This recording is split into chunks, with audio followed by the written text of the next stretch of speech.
سلام. ظاهراً واکنش اسرائیل به پاسخ ایران بهش قطعیه.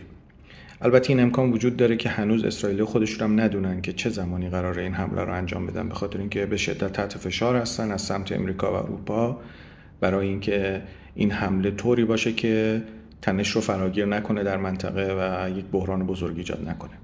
من فکر می‌کنم اگر اسرائیلی‌ها حتی بخوان این کار رو انجام بدن در واقع شاید دقایق آخر، نیم ساعت یا یک ساعت آخر انجام این حمله حتی به امریکایی اطلاع ندن، فکر می‌کنم همون روال سابق رو در پیش میگیرن.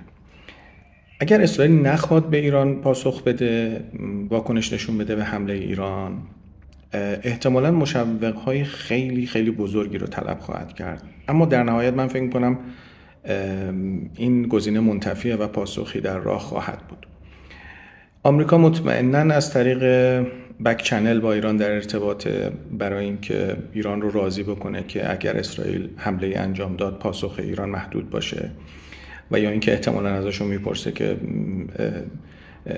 چه اتفاقی میتونه بیفته که شما پاسخ شدید ندید و احتمالاً این گفتگوها در جریانه. گزینه‌های اسرائیل: حمله مستقیم به ایران، حمله به متحدای ایران تو منطقه، حمله سایبری و از این دست کارها میتونه باشه. اگر بپذیریم که قرار اسرائیل حمله بکنه در منطقه به منافع ایران یا گروه‌های متحد ایران، باید گفتش که گروه‌های مقاومت تو سوریه و عراق خیلی تهدید عظیمی برای اسرائیل نیستن، تهدید شدیدی برای اسرائیل نیستن. بنابراین حمله به اینها خیلی نمیتونه پاسخ اسرائیل به ایران معرفی بشه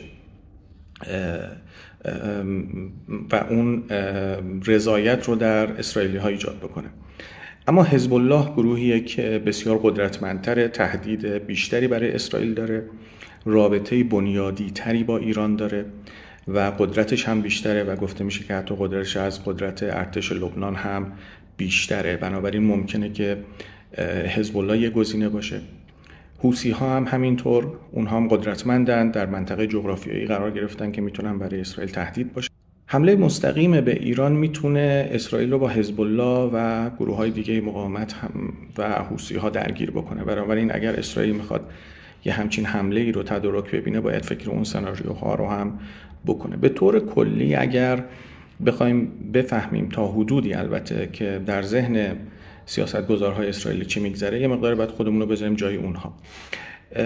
از نظر اسرائیلی ها ایران از خط قرمز اسرائیل رد شده، بنابراین نیازمند حمله‌ای تا متوجه بشه که رد شدن از خط قرمز اسرائیل میتونه چه هزینه‌ای داشته باشه.